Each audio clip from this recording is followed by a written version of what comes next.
Hello, you wonderful people, and welcome to another episode of Not Too Comic Book. This being a show where I talk about TV shows that are adaptations of comic books. For today's episode, I'm going to talk about Revival Season 1, Episode 2. A lot of really interesting things went down in this episode, so let's break it down. So the opening of the episode starts with Martha waking up in the middle of some kind of body of water. It's not like a full, I don't know if she kind of got washed up or what, but she wakes up, she throws up some water, so you're like, it seems like she drowned, and then she also had a ring inside of her mouth. You're like, okay. She goes back to her place, her roommate sees her, but then immediately Martha goes in her room and apparently didn't come out for 3 days.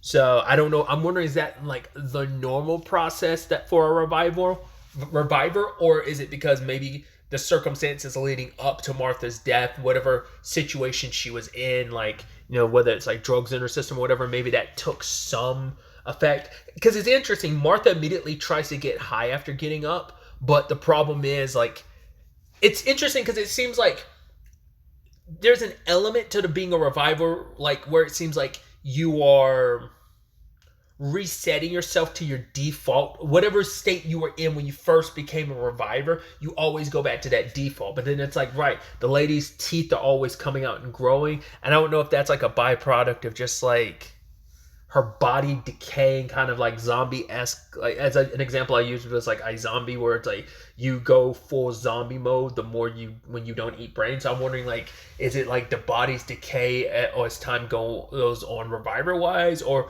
why was her teeth falling out, or is it just because she's an older person and her teeth are just natural? I don't know, because later on, we find out about Arlene's not dead. Now, maybe it's because only she was essentially scalped with a scythe, but maybe it's not enough of her brain was destroyed. Because my talk last episode was, okay, so do you just have to destroy the brain a la traditional zombie rules? But it's that probably would be enough just to kill a zombie, but she was able to come back. What I thought was interesting, though, if you look at the top of her head, where her head got chopped off, the scalp returned, but none of the hair did. So I was like, that's interesting. Maybe it's just going to take a little while longer for that to grow back. I wasn't paying as when she first was out and about, I noticed that, but by the last time we saw her, I wasn't paying as much attention to see if whether she that hair started growing back or not. But it's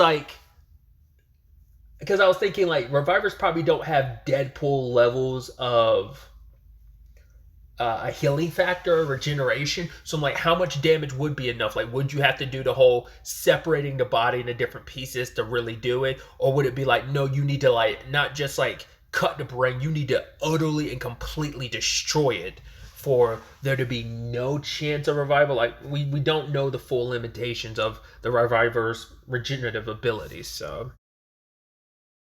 we cut back to present day, and we're picking up where the last episode left off. So Dana wants to protect Martha's secret, so it's hey, put on this coat, cover yourself up. You came in here because you heard gunshots. I'm the one that killed Arlene. It wasn't you, because it's going to bring up a whole bunch of stuff. Martha's going to be questioned, doesn't want to take any chances that any line of questioning could end up leading to her being revealed to be a reviver, especially considering how divided the town is on the revivers. You also kind of know your dad's perspective on the revivers, and Martha doesn't want your dad to know.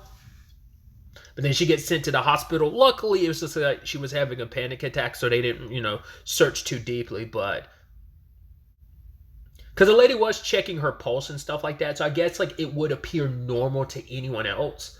It's not you have zero pulse a la a vampire or zombie or whatever. It's no, you just seem like a regular human being. Only thing is, probably you look deeper into blood samples and DNA, you'll probably be able to register and recognize someone as a reviver. But if you do very surface level test or something like that, just to make sure she's okay, you probably wouldn't discover anything.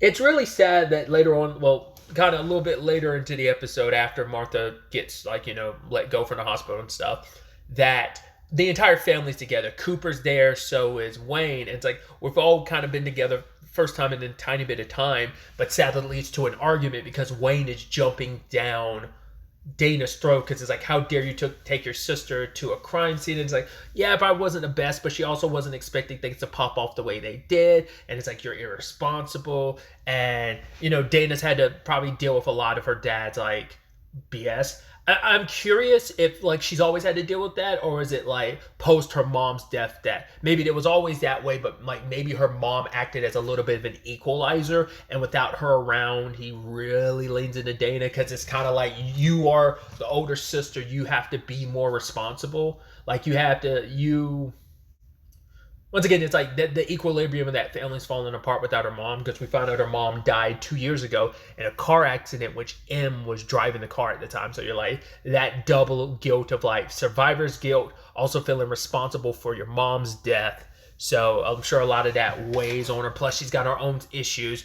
We kind of get a more exploration into what her circumstances are. Turns out she has a bone disease where like her bones break a lot easier than people's do traditionally, and so she is always frail and fragile. So like when Dana like grabbed her sister, be like, "Yo, don't leave," he's like, "Well, what are you doing? Like, you know not to grab her like that." And Martha's tired of like always being seen as this fragile thing that needs to be protected and coddled, and I'm too fragile to let it get broken. But then there's also that confinement to not really be able to live your life and have freedom. It's like, right, this is kind of why I kind of stayed away, because like this is all it ever is between you two, and she herself probably always gets caught up in the middle of said arguments. And even Cooper is like, yeah, they'll stop after a while. And Martha's like, I know that this is all too common part of their dynamic. Like I said, I'm curious to know, was it always this way and it just happened to get worse after their mom died, or was this not the case at all and it just ended up happening because of their mom's death? There's also the whole like, well, here Wayne is acting like, he didn't screw up too, considering he took Wayne somewhere he shouldn't have been taking Wayne either. It's not as dire as where Dana took Martha, but it's still like you were both in the wrong. But he's coming at it from a high horse, even though he kind of lost Cooper for a little bit, which Cooper ran into Stephen Ogg, who plays his character Blaine. Third comic book property, at least that I'm aware of, that Stephen Ogg's been in. Obviously, The Walking Dead, also Snowpiercer, the TV show, and now this. Which I saw him in the trailer for this, and I was like, interesting, just based on what I was getting from the trailer, and him kind of quoting that quote he says later on, and like, oh yeah, the gates of hell are open. I'm like, are you kind of like the religious guy in town or something like that? Or you a former religious guy, or you kind of the kooky guy that's going to start a cult? I don't know.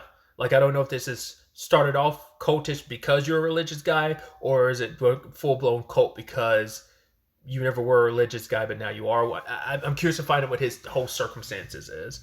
Because Wayne is familiar with him, because the moment he sees him's like, Blaine. Because it's like, I'm jumping ahead a lot, but when Arlene revived, she proceeded to like, straight up murk a few people in the hospital.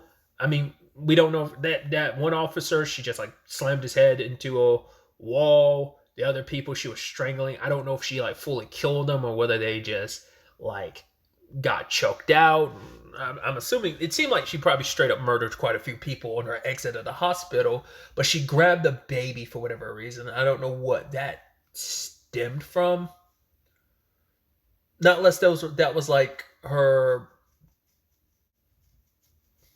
because the baby in particular she picked up might have been her grandchild. I don't know. I don't remember if like that couple had a baby or not. But like for her to leave the baby with Blaine, either like we did not get to see that interaction. So was Blaine able to talk her down to give the baby up, or did she kind of regain some of her humanity, leave the baby, and then take off running? We didn't really get any insight into that. We just know like he's like, hey, I got the baby, and just we didn't see like Wayne interrogate him or anything. I wonder, it almost felt like Wayne just kind of let him go, but maybe a future episode will kind of fill in that gap. You have Dana trying to get some answers about what happened to Martha, how she ended up dying. It's like, wow, not only did like you die and I didn't know it, Like, who knows how long it would have taken to find out you had died and I didn't know it if you hadn't come back to life and then almost died again when you got a scythe to the stomach. But M says she doesn't remember much about what happened, which I'm like, I wonder how true that is. And it seems like there are gaps in her memories, but she went to the bridge where when the accident happened, when their mom died. And yeah, she was snorting some stuff. She wasn't in a good position because Dana's kind of wondering, did her sister take her own life? And she's like, no, I wouldn't. And then she said, I couldn't, which once again, my takeaway last episode, especially because she was trying to talk to her professor, Aaron, I was like, did like you get pregnant or something? That's what I kept thinking, but based on a conversation this episode, it didn't seem like that's the case. But I don't know.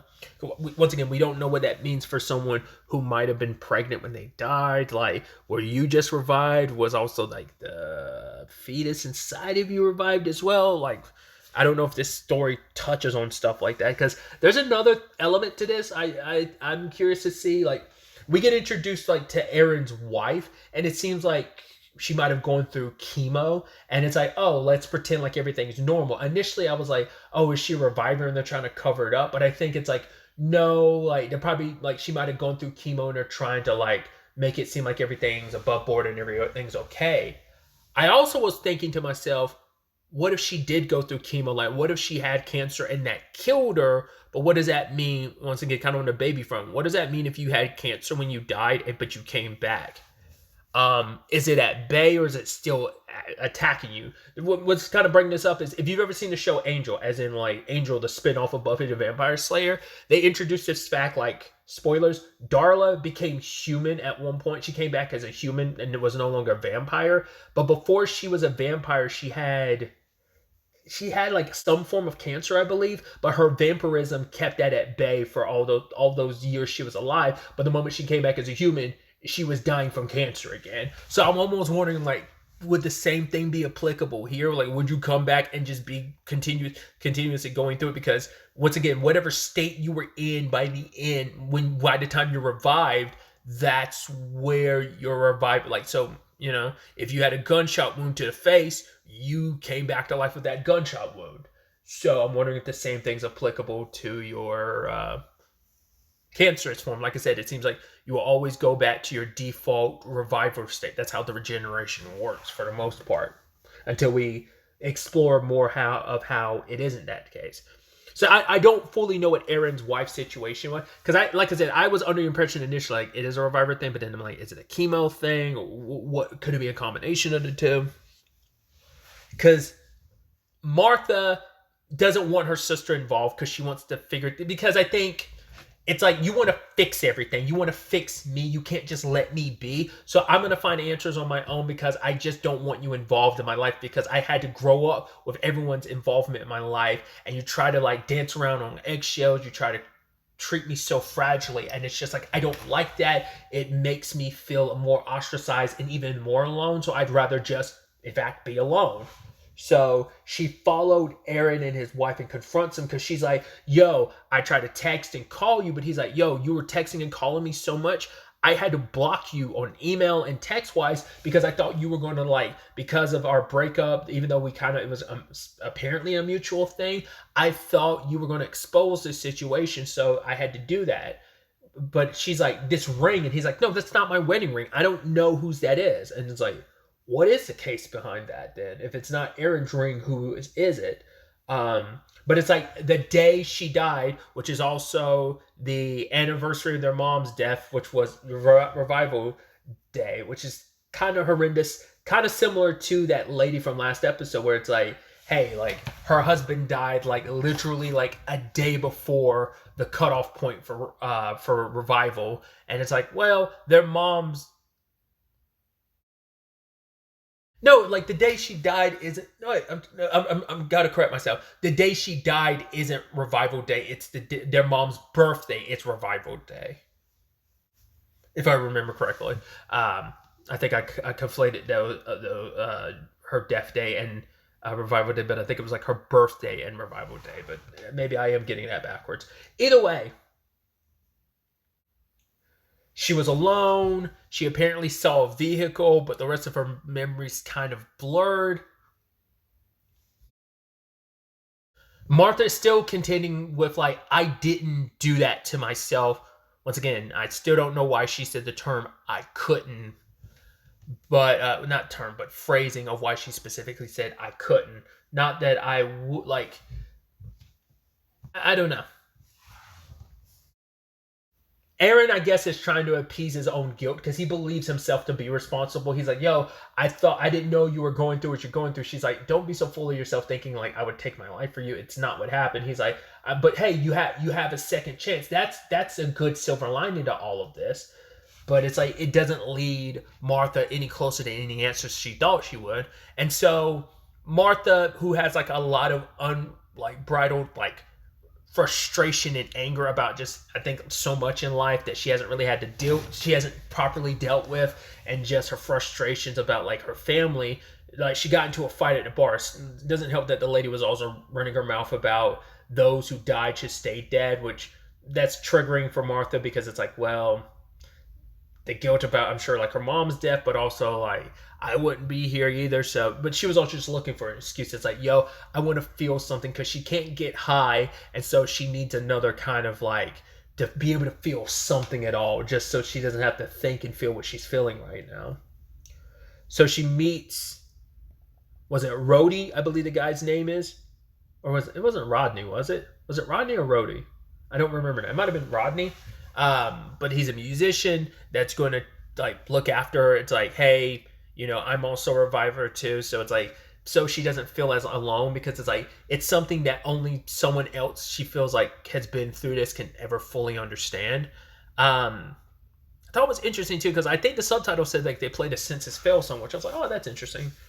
Which in retrospect, I'm like, I don't know. I'm familiar with the band, but I'm like, I don't know if I've ever heard a Census Fail song before. I'm trying to think. I don't think I have.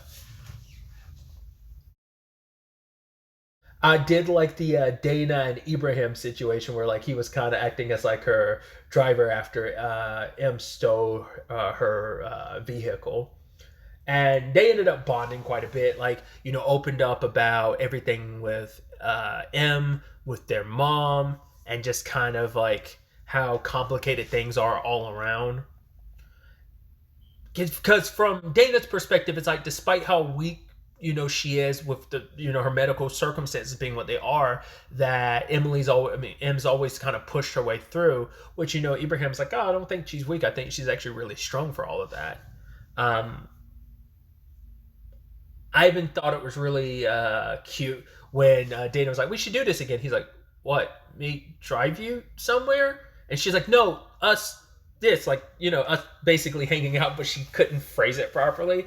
I think it also helps that he immediately, the moment Dana was like, oh, like, my sister has like this disease where she breaks these, and he like, oh, he breaks down like, oh, he's like this disease. In fact, oh, it's like, oh, type 1, and he knows. So I think it's kind of nice where it's like, oh, you don't even have to explain, like someone having a pretty decent understanding of it. It's just kind of nice having someone else to kind of talk to about it without having to break it down, and you understand the basis of it and explain the basics of it, but someone having like a scientific enough background to be like, oh, it's got to be this. I think it's kind of nice to know that someone else understands. You have Wayne. I don't know how much he was told about the bar fight between that lady and M, but he's struggling because he's like work, his own family. It's all kind of he's drowning under the pressure. But Nella's like, no, you were chosen for a reason. Like people voted you in because they trust you. You're a good guy, so trust yourself to do the right thing. And because he was talking earlier with the mayor and Ibrahim about the whole conversation of, well, what do they do about revivers? If they've got one like her who's like Arlene, who's kind of going buck wild, going crazy and killed people, how do we know the rest of the revivers won't do the same? And no one else has shown signs, but they do have to be cautious. But Ibrahim does bring up the whole point of, yeah, those who are different, being like, this country hasn't always handled treating people who are different well, so that's something to contend with. But basically, Wayne wants to basically create like a camp to lock people away, and you're like, that's a very slippery slope, especially in this country. That's such a nasty slippery slope. Once you go down that route, I mean, there's always that already that lane of division, but you're going to divide the town even more. But for him, it's like division is better than the town fully imploding on itself. But there is going to be a string of consequences for making that choice, and we see him kind of calling it a favor by the end because it's like, right, the town doesn't fully have the resources, and the mayor's not necessarily leaning toward. It's like, okay, you find Arlene and resolve this situation with the resources you have, then we can revisit this conversation. So he calls in a favor with the governor to, I guess, make it more applicable to round up the revivers and put them away to kind of separate them from society. Once again, Wayne made that clear in episode 1. He was kind of leaning more that direction. Something this episode also made me wonder that I was like, I wonder, is that a typo or is that for real? When Dana's looking at like the case files because she's trying to find out about like how M got her hands on those drugs and stuff, and on that criminal report, like one of the mug shots and pictures was of her roommate. But what's significant about it is the thing says from like October to December 2007, which I'm like, oh, is this show set in the past? Because it is maybe 2008, because she did say like, oh, when Dana confronts her, she says like last year, which, even though it's like a technicality, if it would, even though it was like a little over a month ago, it's still the situation of that was still last year. But I don't know, like I said, I don't know if that was a typo where there's like, no, that is what, because the comic wasn't, because I mean, I don't know if the comic is very specifically set in 2007 or because the comic came out from like 2012 to 2017. So I was like, not unless the comics, because I just assumed that this was set present day. But then when you're looking at the fact that there's a crap ton of flip phones, I'm like, actually kind of makes sense. My first phone was a flip phone, a Motorola Red Razor. Either way, that was something I thought was kind of interesting. I didn't know if I was tripping over that, but I'm like, I mean, yeah, it feels like that probably is the setting. Like I said, not unless that was just like a mistake or something, but I take that at face value of like, oh, it probably is just set in 2007. Like I said, maybe the comic is too, even though the comic came out from 2012 to 2017, maybe it was set a couple years in the past at that point. But either way, well, once again, it'd actually be 2008 because it's been like a month and a half since Revival Day. But either way, not a month and a half. It was like 35 days or something like that. But Dana ended up confronting her roommate, and she was like, yo, like, I didn't really ever give her anything crazy like that. Well, maybe some Molly, this or that. She was just going through some stuff, and I was trying to help her. Because my thought initially was like, oh, we're gonna have an iZombie situation here, which it's been a while, so I can't remember what caused the initial breakout. But basically, there was like a party drug, or there was no, it was during an energy. It was basically like an energy drink. There was something that spiked an energy drink or whatever, and that's what led to zombieism. I'm wondering, like, could the like pills have been compromised, and that's what's leading to the revival situation? I don't know. Like I brought up in the first episode, I didn't know whether like the reason for this is going to be a science fictional answer, or will it be a more supernatural thing? Will it even really matter? Will there even be any resolution? It's probably less about what caused this and more like the aftermath of it. And that might just be more of the conversation that's going to be held about it.